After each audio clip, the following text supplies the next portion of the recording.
A very good morning to all. आज हम एक ऑब्जर्वेशन का रूब्रिक देखेंगे और इससे आपके काफ़ी केसेस में आपको पीडियाट्रिक केसेस में हेल्प मिलेगी, इवन बड़े के केसेस में भी हेल्प मिलेगी। और काफ़ी cases, n number of cases है पीडियाट्रिक के जिसमें इस रूब्रिक का बहुत सक्सेसफुली यूज़ हुआ है और बच्चे बहुत अच्छे से ठीक हुए हैं।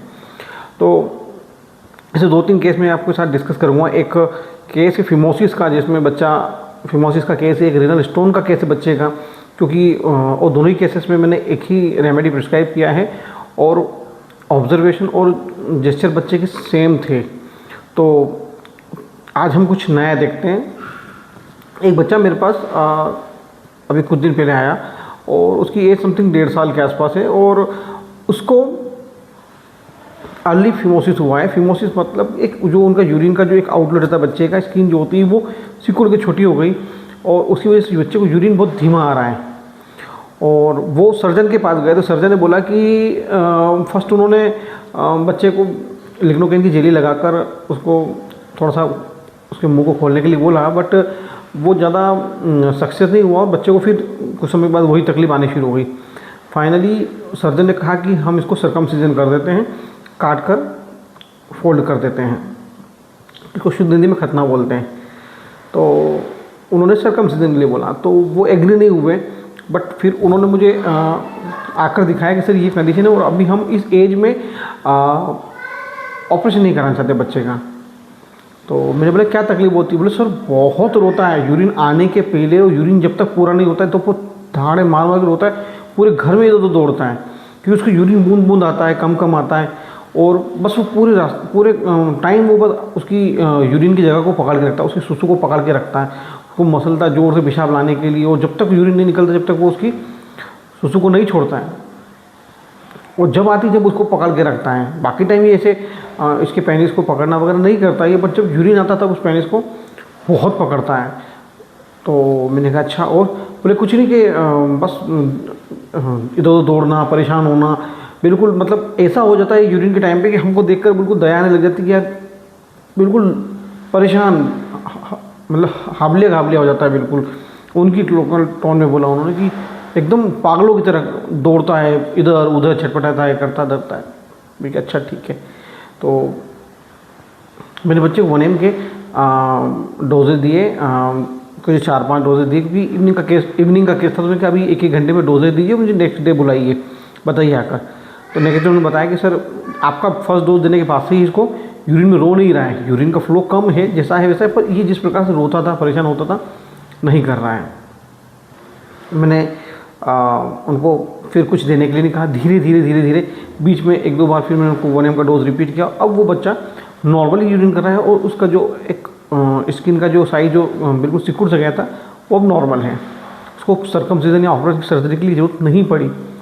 सेकेंड केस ऐसा ही एक केस है जिसमें बच्चे को एज है समथिंग 4.5 साल के आसपास और उसको स्टोन का प्रॉब्लम था। वो स्टोन उसको यूरेथ्रा में आकर अटक गया।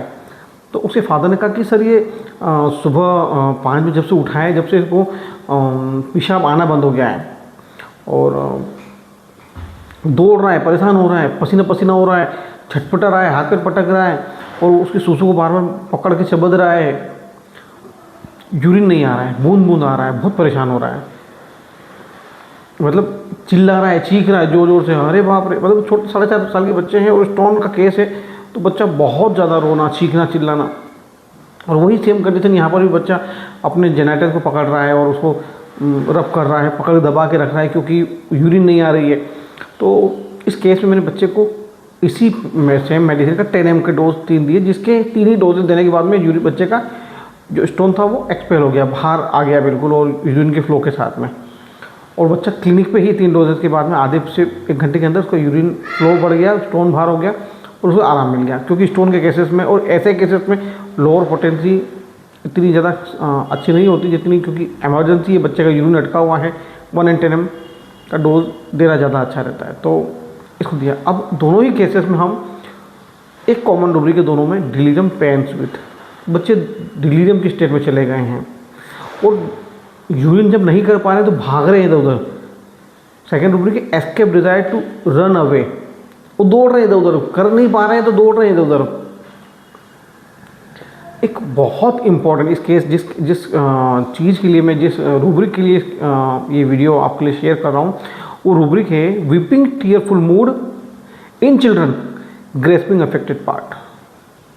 अफेक्टेड पार्ट क्या है ना, यूरिन से पैनी से उसको यूरिन नहीं मिल आ रहा है तो वो बार बार उसको पकड़ रहा है। तो ग्रेस्पिंग अफेक्टेड पार्ट कुछ भी हो सकता है।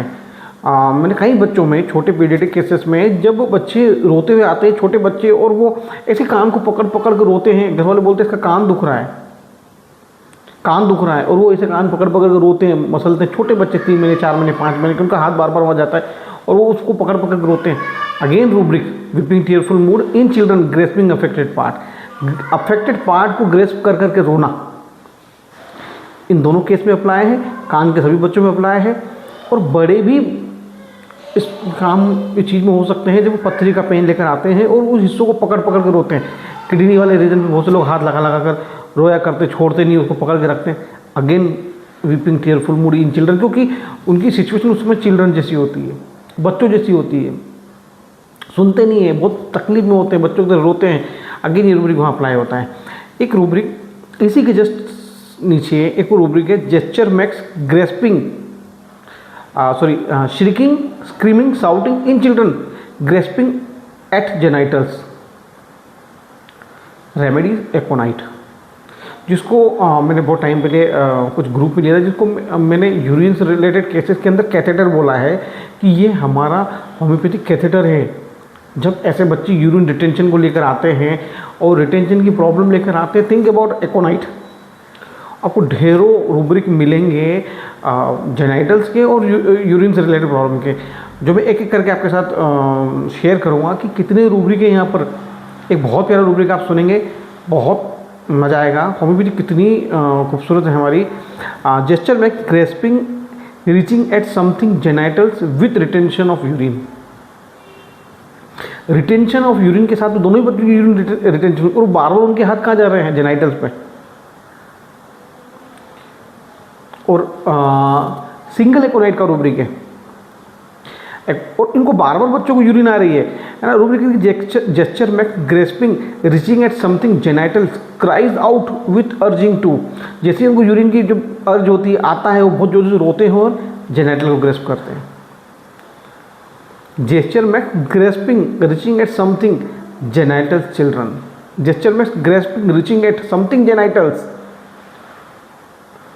एक और रूब्रिक कितना प्यारा है, shrieking screaming shouting in children urination before. दोनों में, यूरिनेशन के पहले, यूरिनेशन के ड्यूरिंग में भी उनको प्रॉब्लम हो रहा था, बिफोर में तकलीफ हो रही थी, और जैसे यूरिन खत्म होती है उनका वो प्रॉब्लम चला जाता। कितने ब्यूटीफुल रूब्रिक है। Shrieking shouting pain during, shrieking shouting in children urination before, है ना। Shrieking screaming shouting pain during in urethra. Kidney के पेशेंट बच्चे में यूरेथ्रा का पेन था और वहाँ से वो बच्चे परेशान हो रहे थे। Shrieking shouting with retention of urine. मतलब बच्चे को लेकर कितने रूब्रिक हैं इस पूरे केस के अंदर। मैं अगर होगा तो इस केस के साथ में शुरू में ही इसका पिक डालकर आप देखिएगा, एंड में जब भी मैं डाल दूँगा आप इसके सारे रूब्रिक देखिए, कितने प्यारे रूब्रिक हैं। और जहाँ बच्चे किसी अफेक्टेड पार्ट को लेकर परेशान हो, और तब आप ये एकोनाइट सोच सकते हैं। और यूरिन के केसेस में तो बहुत अच्छे से दिमाग में आना चाहिए कि क्योंकि हम एकोनाइट के पेन को देखते हैं, बहुत कोफिया के पास होता है और बहुत एगोनाइजिंग पेन होता है, बहुत ज़्यादा वो एगोनी में चले जाते हैं, पैर पटकते हैं, परेशान हो जाते हैं। तो एकोनाइट दिमाग में उस वक्त आना चाहिए। बट कितना पिक्यूलर है हमारा रेपर्टरी के, हर एक जेस्चर के उसमें रूब्रिक डले हुए हैं, और स्पेशली रिटेंशन ऑफ यूरिन के तो बहुत ढेरों रूब्रिक हैं इस केस के अंदर और इस रेपर्टरी के अंदर। तो देखिए एक रूब्रिक कितना अच्छा है, वो बच्चे, दोनों ही बच्चे ड्यूरिंग यूरिन करते वक्त भी रो रहे थे। तो श्रिकिंग स्क्रीमिंग साउटिंग ड्यूरिंग यूरिनेशन, कितना प्यारा प्यारा रूब्रिक है हमारे रेपर्टरी के अंदर। जेस्चर से लेकर स्क्रीमिंग और वीपिंग तक के सारे रूब्रिक, वो भी with retention during urination, before urination. बहुत बढ़िया बढ़िया रूब्रिक इस केस के अंदर है। और दोनों केस में बच्चे दौड़ रहे थे इधर उधर, एक रूब्रिक है रन्स अबाउट, दौड़ना इधर उधर दौड़ते हैं। मैंने बहुत लिटरली उस बच्चे को पूरे मेरे हॉस्पिटल में दौड़ते हुए देखा है जब उसको यूरिन नहीं आती थी तो। और एक्वालाइट के 10 ml की 3 डोजेज देते ही उसका यूरिन एक्सपेल हो गया। एक कल बच्चा मेरे पास आया, अभी 3 दिन पहले बच्चा आया जिसके कान में बहुत पेन था और वो बच्चा बार बार कान में से उंगली और पकड़ पकड़ के रो रहा था और बच्चा मुश्किल से 4 महीने का था। एक को ने 200 सिंगल डोज, थोड़ी देर में बच्चा सो गया। तो ऐसे बहुत सारे केसेस आपके निकलेंगे इस रूब्रिक से। तो आज के लिए इतना ही, ताकि आप इस रूब्रिक को अप्लाई कर सकें और आप अपने अच्छे पीडियाट्रिक केसेस निकाल पाएँ। वीडियो अच्छा लगे तो लाइक करें, शेयर करें, सब्सक्राइब करें। कोई डाउट हो तो मुझे कमेंट करें और अपने बिगनर दोस्तों को भेजें ताकि वो अपनी पीडियाट्रिक पेशेंट पे इन रूब्रिक का इस्तेमाल कर पाएँ, क्योंकि छोटे बच्चे बहुत जल्दी हमको कुछ समझने होते हैं कुछ जेस्चर के थ्रू, क्योंकि पेरेंट्स जितना बोलते हैं हम कई बार उन पर इतना रिलाई नहीं करते। जो हमारे आंखों के सामने होता है वो बहुत ज़्यादा इंपॉर्टेंट होता है।